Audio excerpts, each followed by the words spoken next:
네, 여러분 안녕하세요. 네, HLB와 HLB 생명과학 말씀드립니다.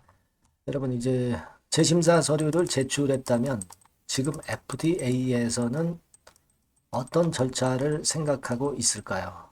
자, 이 부분에 대한 것을 제가 예전에 그 HLB 공식 블로그를 통해서 나왔던 내용하고 그리고 이번에 새로 들어온 외신 아티클이 있습니다. 네, 요거를 비교해서 보면서 이번에 FDA에서 무슨 심사를 하려고 하는지 이 부분에 대해서 해답을 좀 드리려고 그래요.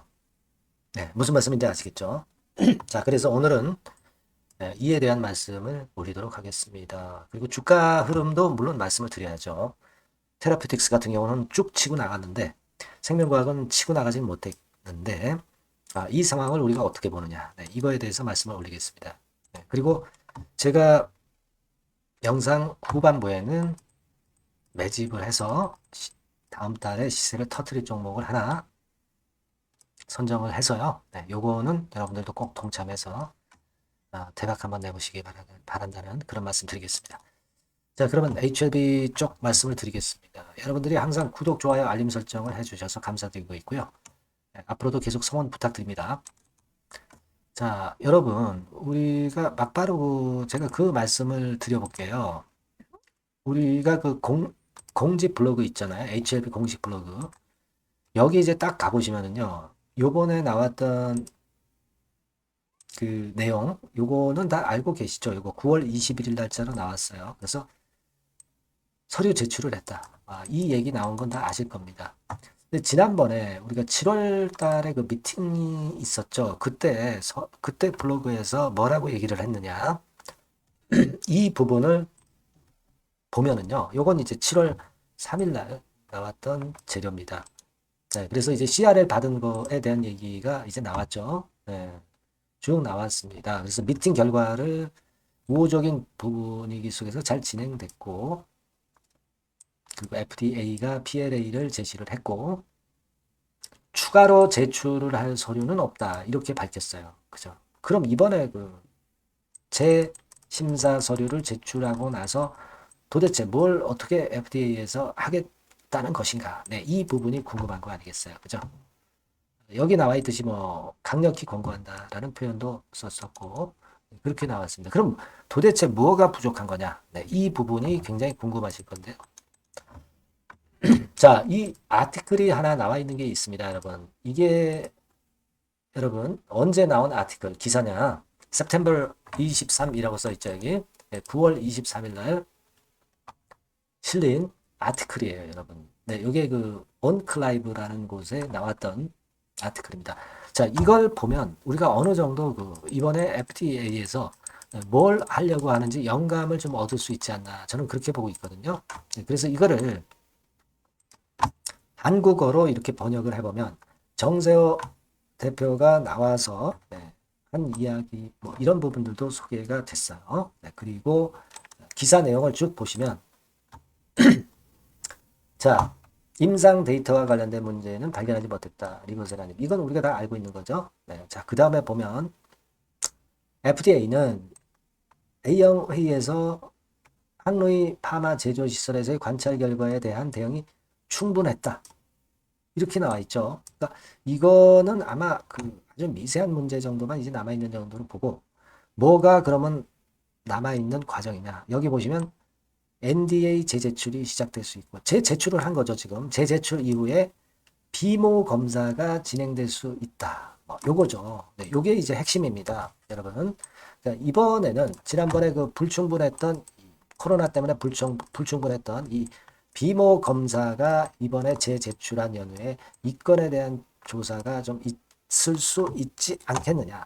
이 건에 좀 중점을 두는 게 아니겠느냐. 네, 이런 생각을 합니다. 그러니까 다른 것들은 아주 미세한 문제고 별거 없어요.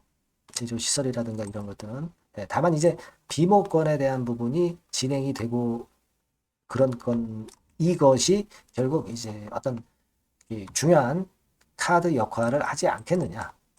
네, 그런 생각을 해봤습니다. 일단 뭐 효능 부분에서는 좋은 측면의 재료들을 여기 기사로 전부 다 이제 써 있어요. 이렇게. 네, 이건 우리가 다 알고 있는 건이고 지금 이런 상황이라고 한다면 오늘 제가 말씀드린 아티클에서 보셨다시피 이 비모 검사 건입니다. 네, 이게 잘 진행이 돼 주었으면 하는 그런 바람입니다. 그리고 요건에 대한 소식이 들어오면 물론 막바로 제가 말씀을 드리겠고요. 네, 문자를 보내주신 분에게는 제가 최선을 다해서 말씀을 드린다고 했어요. 그렇게 말씀드리고 그리고 이제 주가 자체는 여러분들 지금은 테라퓨틱스가 치고 나갔죠. 테라퓨틱스가 한 8% 폭등을 했어요. 이거는 테라퓨틱스는 그게 있어요. 코스닥 150 지수에 편입이 된 그런 강점까지 작용이 되는 겁니다. 물론 RGN 건도 작용이 되고 있고 그리고 기업 분할 건도 주가에 작용하는 요소지만 이 코스닥 150 그 건이 좀 크고요. 그렇다면은 HLB는 뭐 득될 게 없느냐? 아니 뭐 HLB 테라퓨틱스의 최대 주주가 바로 HLB인데 득 안 되겠습니까? 당연히 득 되는 거죠. 그래서 HLB가 주춤할 때 그쪽이 가고 있는데 결국 이제 본주는 HLB예요. 그래서 이쪽도 결국 이제 이 고점 뚫어내면은 굉장히 쉽게 위쪽으로 갈 가능성이 높습니다. 테라퓨틱스가 여기를 뚫어냈거든요. HLB도 조만간 그런 모습을 좀 볼 수 있지 않겠나 그렇게 생각을 하고 있어요. 뭐 흔들어도 저점이 높아지는 그런 흔들림 아닙니까? 얼마나 좋아요. 그죠? 그렇게 보시면 될 것 같습니다. 그래서 여하튼 좀 더 새롭고 긴급한 이야기 나오면 이 박근세 번호로 HLB나 HLB 생명과학이라고 문자 주신 분에게는 지속적으로 업데이트해서 정보 드리고 매매 사인 드릴 겁니다. 많이 문자 보내주시고요. 저도 최선을 다해보겠습니다. 아시겠죠? 그리고 응원 문자 같은 경우도 많이 보내주시면 힘이 많이 되겠습니다. 자, 그리고 제가 매집주 말씀을 올린다고 그랬죠. 요거 말씀 드릴 거니까 요거 말씀 잘 들으시고 대박 꼭 내시기 바랍니다. 지금 말씀 드릴게요. 네, 여러분 매집주 말씀을 드리는데 매집주라는 것은 조금씩 모아가서 크게 터트리는 종목이죠. 이번에 제가 매집주를 엄선을 한번 해봤어요. 근데 이 매집주는요. 이번 9월에 매수를 해서 여러분들이 한 달 내지 두 달 내에 시세 폭발 가능성으로 미리 매수하는 겁니다. 미리 매수하는 거라고 생각을 하세요.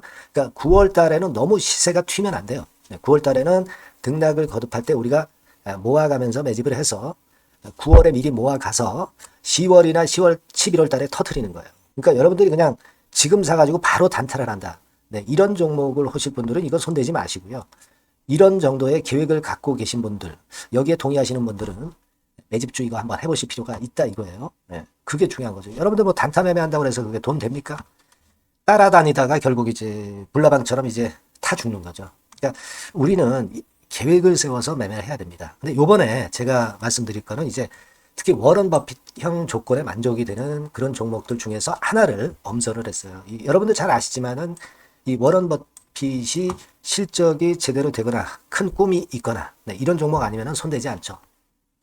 부실한 잡주 절대 손대지 않습니다. 그러니까 버핏형 조건을 만족한 종목 중에서 엄선을 하는 거예요. 아시겠습니까? 여러분들 이거 버핏형 조건이 뭔지를 아십니까? 뭐 그래도 여러분들 좀 알고 가셔야 되지 않습니까? 매매하더라도 그죠? 네, 그래서 그 제가 말씀을 좀 드리면 뭐 이런 식이죠. 이런 조건에 합치되는 종목이에요. 그러니까 되게 이 실적으로 봐서 예전보다 증가를 하고 그것이 점차적으로 증가를 해 나갈 가능성이 있는 거. 그런 위주로 버핏은 종목을 좀 찾죠. 실적주는. 그래서 요 조건에 합치되는 종목들입니다. 네, 이런 종목들 중에서 뭐 한 2, 30개 될 거 아니에요. 그 중에서 하나를 제가 선택을 했어요. 네. 예를 들면 여러분 어떤 종목이 이제 그런 종목들이 있었냐 하면은 여러분 그 재룡전기라고 아시죠? 네. 재룡전기 같은 경우도 그 조건에 부합하는 그런 종목이에요. 재룡전기 같은 경우도 그래서 이때 이렇게 급등을 한 것이 물론 이제 재룡전기입니다. 이슈도 작용이 됐지만 워런 버핏형 실적 조건을 만족했기 때문에 더 크게 급등을 해서 결국 한 6배 정도 난 거예요. 네. 실적에다가 이슈까지 이제 플러스 돼서 6배 정도 시세를 이렇게 났던 종목이고 그리고 예를 들어서 보면은 이제 아이패밀리라고 있어요. 네. 아이패밀리 같은 경우도 요것도 그 조건에 부합하는 종목인데 여기서부터 여기까지 시세 터졌죠. 네. 물론 이제 이슈도 가미가 됐지만 네. 결국 그런 식으로 해서 한 서너 배 정도 시세를 냈던 것이 바로 아이패밀리 S. 그죠? 네. 그리고 또 하나 예를 들면 여러분들 그 화장품주 중에서 클래시스라고 있죠. 클래시스 같은 경우도 궁극적으로 화장품주 이제 올랐다기보다 화장품주 섹터에 오름세 영향을 받았다기보다는 여기서 이렇게 오른 것은 단독적인 시세를 낸 거죠. 네, 이게 아까 말씀드린 워런 버핏형 조건에 합치되는 종목이기 때문에 이런 큰 시세를 낸 거예요. 아시겠습니까? 네.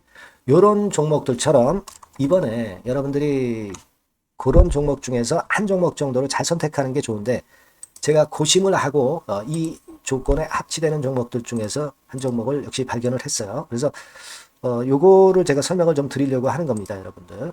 네. 자, 주가 수준은요. 요게 그 너무 비싸면 여러분들 또 손 안 나가시죠. 네, 3,000원에서 7,000원 정도의 적정한 낮은 가격대예요. 그래서 여러분들이 관심을 가질 수 있는 그런 정도의 저렴한 주가 수준입니다. 시가총액은 800억 내지 1,700억 범이기 때문에 가볍죠. 네, 가벼운 게 멀리 날아가는 겁니다. 그죠? 우리가 뭐 10% 20% 먹으려고 들어가는 건 아니잖아요. 그죠? 네, 목표 가격이 현 시세 대비해서 더블 정도를 목표로 하기 때문에 그런 정도라면 좀 가벼워야 된다는 거죠. 네, 그런 측면이고 제약바이오 헬스케어 섹터입니다. 근데 여러분들이 그냥 꿈만 갖고 있는 제약바이오 헬스케어 종목들은 필요가 없어요. 네, 리스크가 일단 없어야 돼. 그죠? 리스크가 없는 쪽에서 실적이 겸비가 된 거. 아까 워런 버핏형 조건이 이제 바로 그거 아닙니까? 예, 그런 쪽에서 제가 선택을 해봤어요. 유보율 같은 경우도 400 내지 600%대. 높은 건 아니지만 재무적으로 안정되어 있다는 거죠. 타인 자본 많이 안 쓰죠. 부채 비율이 한 40%, 70%대니까. 이런 종목입니다. 그래서 이게 분기 역사상 최대 매출을 기록을 했고요. 금년도 예상 영업이익은 작년에 무려 더블이에요. 네, 더블 정도 예상됩니다. 그렇기 때문에 아까 말씀드린 워런 버핏형 조건에 만족이 된 거고요. 예. 자, 일봉 차트를 보여드리면 이런 식이에요. 네, 이런 식으로 해서 여기를 막 뚫어내려고 그러죠. 근데 너무 직방으로 쭉 가버리면요. 그러면 못 잡아요. 매집이 안 되지. 그러니까 이렇게 등락을 하면서 올라가는 게 좋기 때문에 지금이 아주 좋은 타임이다. 이런 생각 갖고 있습니다. 여러분. 주봉 차트로 보시면 주봉 차트는 이런 모양이에요. 여러분들 뭐 차트 많이 보셔서 아시지만 밑에서 받쳐주고 결국 여기 뚫어내면은 큰 시세 내죠. 근데 여기가 걸리지 않느냐 생각할 수 있는데 실적이 계속 점증하기 때문에 이 고점은 의미가 없어요. 이 고점은 실적이 지금보다 못할 때의 고점입니다. 그러니까 이건 충분히 뚫을 수 있다고 보셔야 돼요. 자, 요런 유의 종목이라는 거 말씀 좀 드리고 싶고요. 예, 일주일 전부터 외인이 입질이 시작돼서 타이밍이 딱 맞습니다. 그죠? 너무 급하게 매수를 해 나가면 안 돼요. 그죠? 예, 그러면 모아갈 수 없죠. 입지를 시작한다는 얘기는 사고 팔고 한다는 얘기예요. 그러나 약간 사자가 많기 시작하는 그런 조짐이 있다는 얘기입니다. 아시겠죠? 요거 여러분 꼭 잡으셔야 돼요. 네. 매집주라고 꼭 문자를 주신 분들에 한해서 제가 타이밍과 종목명 그리고 앞으로 매수 매도 타임 말씀드릴 겁니다. 요번에 번호가 바뀌었어요. 네. 요 번호로 매집주라고 문자 주시면 제가 최선을 다해서 여러분들을 끝까지 케어를 할 겁니다. 아시겠죠? 네. 꼭 성투하시기 바랍니다.